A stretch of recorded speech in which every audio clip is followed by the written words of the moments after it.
tuned in for a tickle and the Ken Dodd Show. Here he is, the star of the Ken Dodd Show, that jocular joker full of jollification jelly and jubes, that gibbering jester with a jumble of general jollity and juicy jibes, Ken Dodd.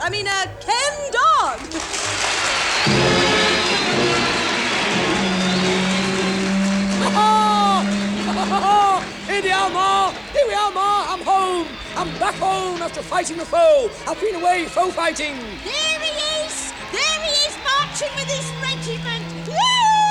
Hello, Flo. I've been out fighting the foe, Flo. Did you get more later? Yes, it was delicious, Flo. Hooray! We're home again after putting pain to the foe. We had a good go with the foe, Flo, and they won't trouble us again, Flo, because they know that if they do, we'll give them what for, Flo. Ha-ha! We taught the blighters a lesson they'll never forget.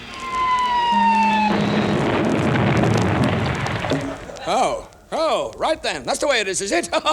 Cheerio, Flo. I'm off again, Flo. Off to fight the foe, Flo. We'll show them this time. We'll show them that we're not going to be messed about like this. Hello, Flo. Goodbye, Flo. We don't know where we are, do we, Flo? We'll get stuck into them. They must have gone without me. I wish they wouldn't do that. I mean, it leaves me standing here in all me twasomeness. I've never been so embarrassed in all me dicky mint. Still, as Shakespeare said, the quality of mercy is not strained. It droppeth as the gentle dew from heaven, so to the lot of you. Here is a very unusual recording of a hen laying a bowling ball.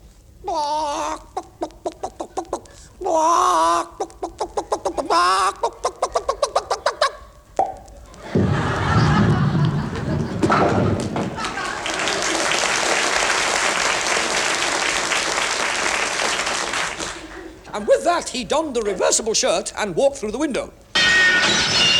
By Jove! By Jove, what a beautiful day for owing money. Just look at all the office girls sitting on the grass in their beautiful summer frocks. And look at all the men stretched out pretending to read the newspaper. I know what you lot are up to. Look at that respectable young office gent pretending to be asleep with his bowler hat over his face. He's got 2 little holes cut in the brim. Here's a place I've always wanted to see, the War Office. I'll go in.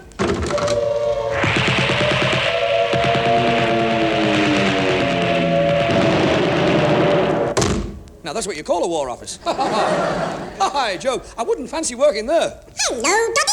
It's us again. Yes, us again. Good gracious me. It's the little Diddy man and his little Diddy wife, Mr. and Mrs. Smalley. Where have you two been? To see my little Diddy mother-in-law. Yes, little Diddy mother-in-law. Ah, that's nice. I don't like her. No, he doesn't like her. You don't like her? Well, why don't you like your little Diddy mother-in-law? She tries to make me look small. Listen, wait a minute. Come back here a minute. Where do you two little Diddy people live? In Diddyland. Yes, in Diddyland. And have you got any little Diddy children? 4 boys and 6 girls. What a large Diddy family you have. If you know what I mean. Here they come now. Stop all that noise. Yes, stop it. Or I'll smack you on your little Diddy. Yes, well, thank you very much. Yes. Bye-bye, Diddy people. Bye-bye, Doddy. What nice little Diddy people. Well, what do you know? Did you know that if you were to try to remove a Zulu warrior's teeth with a chisel, he'd give you the biggest hiding you've ever had in your life? Well, what do you know? Did you know that the Highland Games high jump record was shattered by one Angus MacMacamac shortly after a Shetland pony, astride which was a 9-year-old boy carrying a pitchfork, had bolted up the leg of his kilt? Well, what do you know? Did you know that once during the mating season, a short-sighted tortoise spent 3 days trying to make a date with a disused bowler? Well, what do you know? Did you know that in recognition of his services to the BBC, producer William Worsley is to have his head shaved? Well, what do you know? If I was to ask you the names of 2 talented young gentlemen with a sound distinctly their own, there could only be one answer. And here they are, the Morgan-James duo.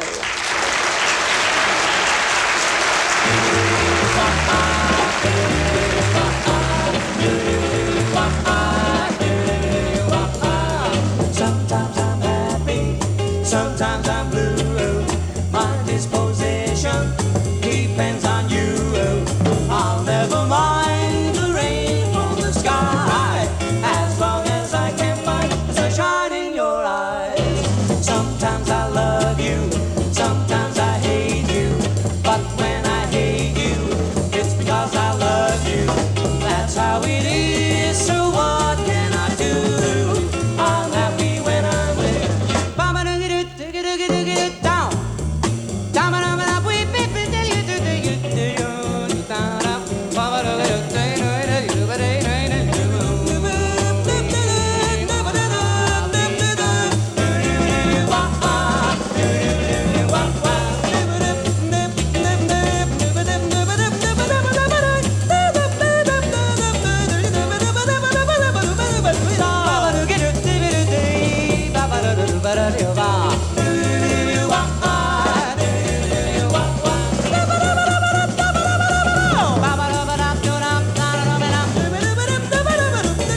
Sometimes I'm happy, sometimes I'm blue. My disposition depends on you. I'll never mind the rain from the sky as long as I can find the sunshine in your eyes. Sometimes I love you, sometimes I hate you, but when I hate you, it's because I love you. That's how it is, so what can I do? I'm happy when I'm with, so happy when I'm with, I'm happy when I'm with. Do-do-do-do-wah-ah, do-do-do-do-wah-ah.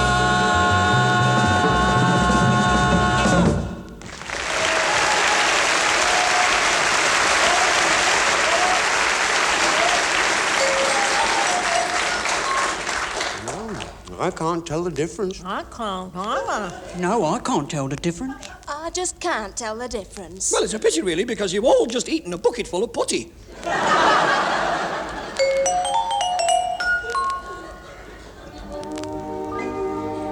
What is a dad?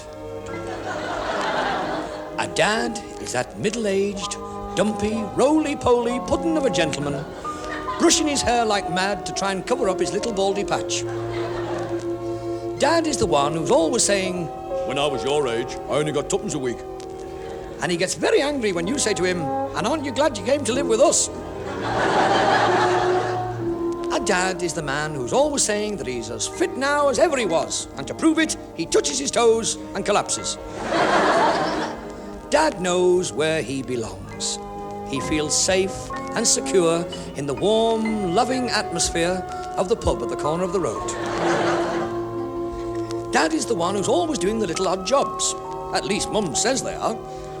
Dad can make more noise sitting down in his chair than anyone else. And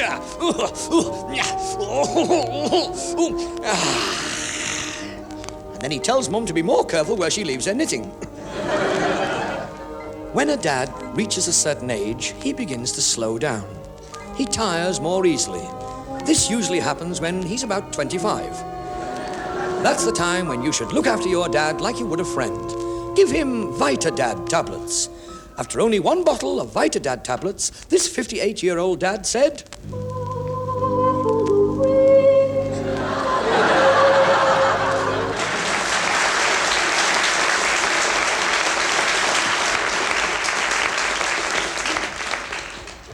"Hello, all you beekeeping maniacs. This is your old beekeeping friend, Adam Stung. I'll not keep you a minute. I'm just spreading some fresh honey inside the wife's Wellingtons." Lovely. Now, about this business of keeping bees. Well, when I first took up this hobby, I didn't know a thing about bees. I always thought that to get the honey from a bee, you needed a little empty jam jar, a pair of tweezers, and a very low stool. And it wasn't until I bought a book on beekeeping that I stopped lifting the little blighters onto their perches every night. I was out there for hours. I grant you that there's a lot of hard work goes into keeping bees, but there's nothing gives the beekeeper greater joy than when a dirty, great big bumbly lands on the wife's nose and lets her have a swift jab on the conch. The wife, she's relaxing now in the hammock that I put up for her. I tied one end to a tree and the other end to the back of a 74 bus. Now, I've had these bees of mine for years now. Just look at that old bee over there. Oh, I'm sorry, it's the wife's mother with her striped cardigan on. Now, you don't need me to tell you that there are two types of bees. There are the worker bees and the lazy bees. Now, the worker bees fly from flower to flower, and they have little sacs on their legs which they fill with pollen. Not much fun, is it? I mean, imagine your good lady going to the supermarket and putting all the groceries into little sacks on her legs. Now, I'm going to take the front off this bee hutch, but first I blow in some of this powder, which is quite harmless, but does put the little bees to sleep. That way you won't get stung. There we are. They're all fast asleep now. Now, off with the front cover. All the bees will remain asleep for about half an hour, or even 30 minutes. Now, you don't need to tell me, you don't need me to tell you that when this happens, there's only one thing to do. Head straight for the goldfish pond.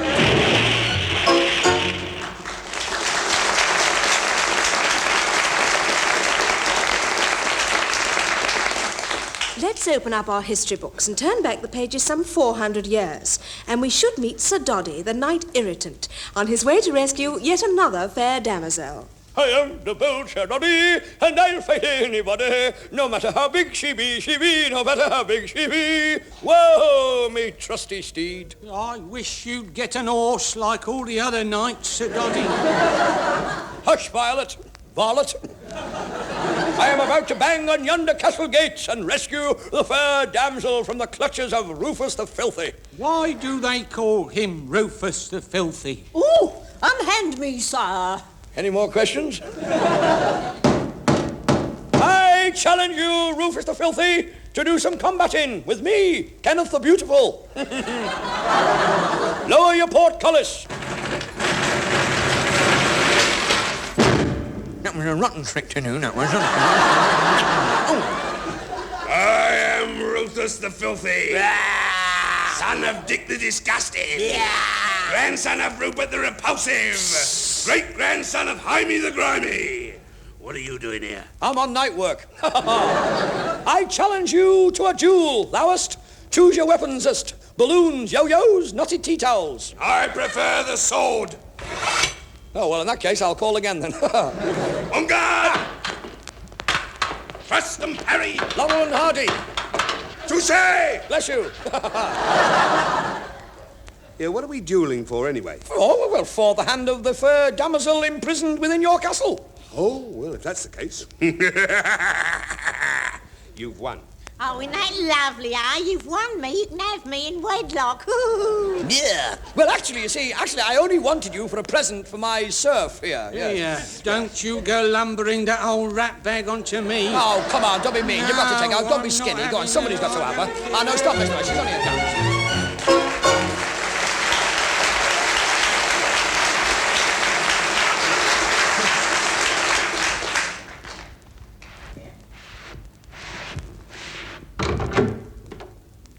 Where's me shirt? You are? Where's me shirt? I don't know. Where's me shirt? Where is it? I don't know. I can't find me shirt. Where's me shirt? What's it look like? They got no sleeves, no collar, no tail. Sounds more like a singer. Well, where's me singlet then? How you laughing then? Yes. What are you talking like that for? Like what? Oh, say yes. Well, I always talk like that when you can't find me shirt. Where's me shirt? Your tea going cold. It's boiled pudding. I don't want pudding, I want me shirt. Been boiling away for hours, that pudding is. No, well, have it done, and then I have another look for my shirt. I found my shirt. Is that what I was boiling the pudding in, then? Where's me spoon? You are? Where's me spoon? I found my shirt, now I want my spoon. You can't eat pudding with a shirt. Where's me spoon?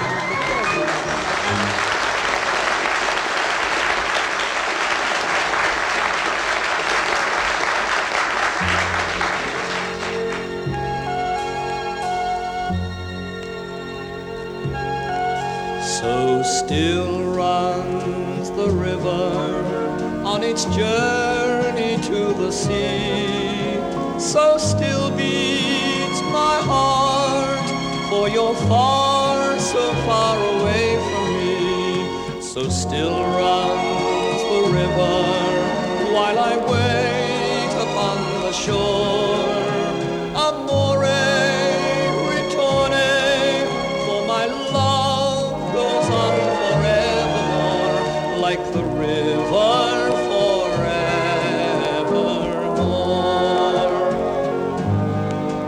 I threw a pebble in the river. We watched the ripples flow. You sighed, my darling, see, my darling, that's just the way our love will grow. And then I kissed you, how I remember. But oh, I never knew that like the ripples on the water, your love would soon be fading too. So still runs the river on its journey to the sea. So still beats my heart, for you're far, so far away from me. So still runs the river while I wait upon the shore. Amore, ritorne, for my love goes on forevermore, like the river forevermore,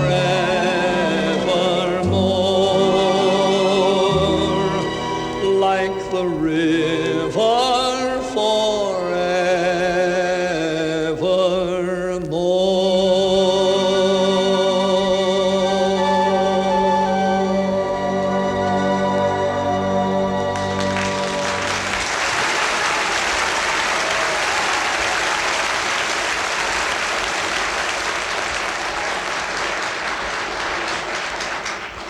Once again, it's muddle time. For the next couple of minutes, we have the company of not the world's best, but the world's worst. Men like Mr. Dodlop, the world's worst dentist. And you say that the dentures I made for you are a bit too tight? I see, yes. Right, very well then. Open your mouth wide.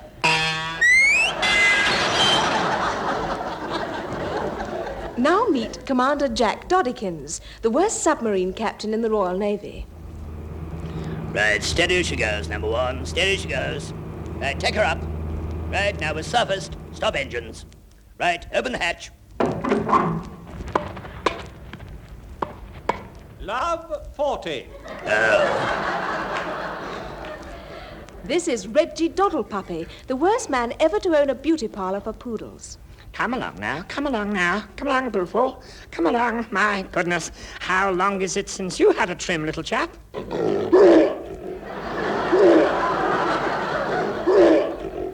And how about Arnold Dodthorpe, the worst organist ever to play at a wedding?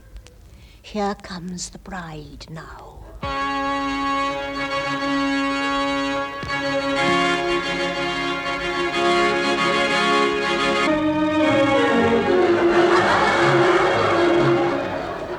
Listen now to Kenneth Dodhart, the worst man ever to run a Lonely Hearts Club. You know, I can't understand this at all. I can't understand this. I mean, when I introduced you to one another last week, I thought you were a perfect match. What's gone wrong? Well, it's not my fault. It's not my fault either. It's very strange.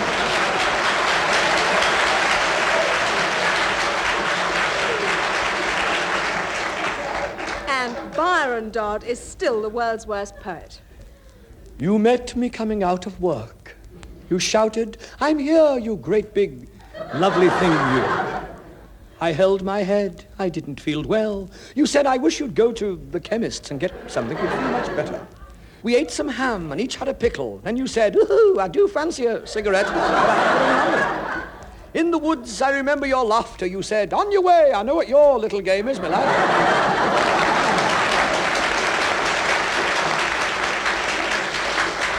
And now listen to the heartbreaking saga of Jonah Dodd, the world's unluckiest sailor. I am Jonah Dodd, the world's unluckiest sailor.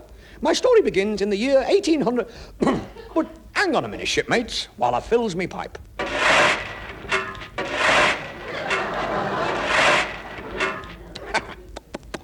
Lovely. I arrived at Nottingham Harbour to report aboard the good ship Naughty Nelly. I had a couple of minutes to spare, so I sat down on a capstan and burnt a flipping big hole in my bell-bottoms. I stepped aboard the Naughty Nelly and went below. Oh, all the members of the crew were showing one another photos of their wives and children. That's horrible. Put it away. One of the sailors was on the dog watch. There's one. A member of the crew came over to welcome me aboard. Welcome aboard. Welcome aboard. Hello. Hiya. I'm Ned, the cabin boy. Ned, cabin boy. You're knocking on a bit for a cabin boy, aren't you? I'm 102. I've been a cabin boy for 87 years, and next week I gets me promotion to the rank of...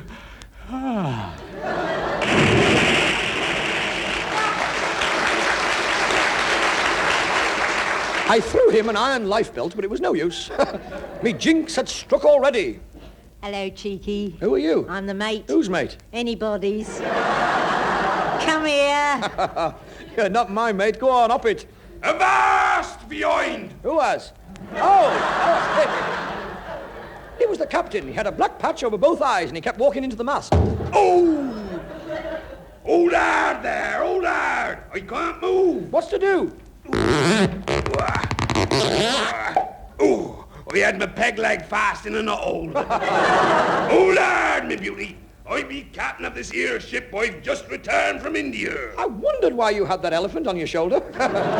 Hold hard, me pretty. I be Captain Dan.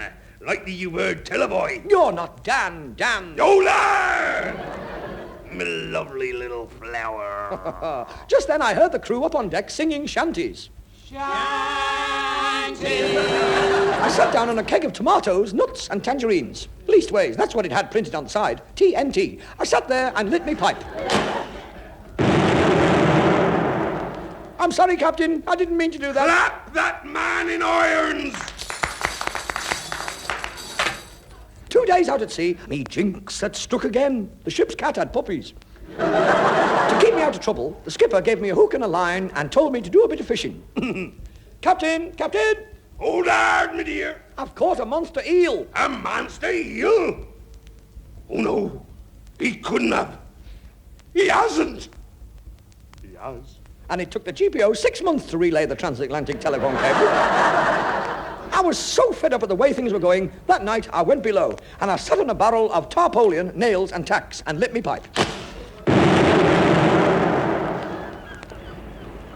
I ain't never been shipwrecked on a desert island before. It's nice, though, isn't it? I mean, you know, it's... What are we going to do for food? Oh, I've seen to that, Captain. I've dug a flipping big hole, and if anybody comes along... Wow! Oh, I see you found it.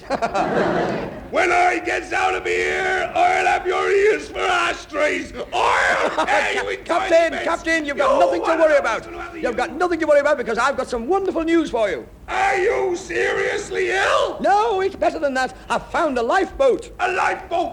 Aha! We're saved. Oh, me lovely sailor, help me up. Here, come on then. Here you are. Oh, I knew you'd be pleased to hear about this lifeboat, Captain. I am. My lovely man.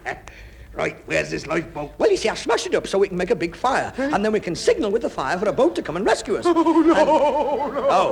Oh, I see what you mean, yes. No lifeboat. Stranded on this island with you for months. Not months, Captain, because a ship passes here every 30 years. No! I mean, don't upset yourself like that. Come and sit next to me on this box of treacle, nanas, and tapioca, and we'll have a smoke. Here. No! Bye, shipmate!